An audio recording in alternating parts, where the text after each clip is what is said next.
सप्तम कंटाबांजी लोक महोत्सव पर कंटाबांजी सांस्कृतिक शोभायात्रा।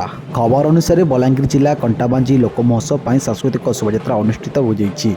माँ दर्शनी मंदिर पूजा अर्चना पर मशाल अणाଯାए एक शोभायात्रा सहर परिक्रमा कर हाईस्कल किलपटी ठारे पहुंचा पर मशाल स्थापन कर आज 3 दिन धरी विधिवत भाव में कंटाबांजी लोक महोत्सव पालित हो।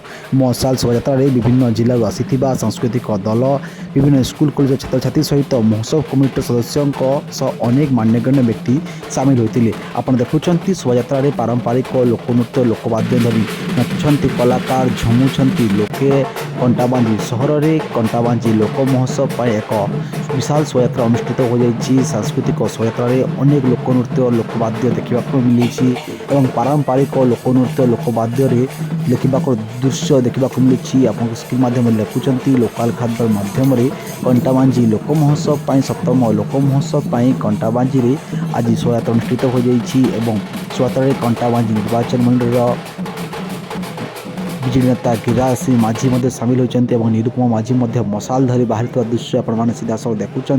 कंटाबांजी लोक महोत्सव पर विराट शोभायात्रा कंटाबांजी लोक महोत्सव कमिटी पक्षर शोभायात्रा आयोजित कर कलाकार कला प्रदर्शन कर।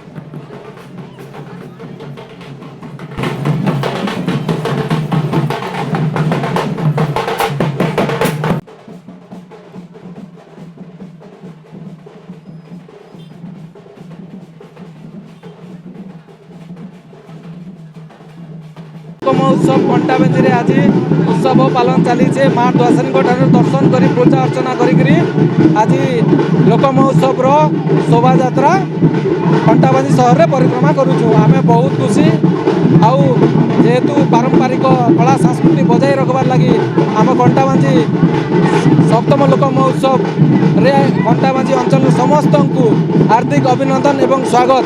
तार संगे बहुत आपण मान देखुथिबे बहुत खुशी सहित आम लोक महोत्सव को हजार हजार संख्यार अंचल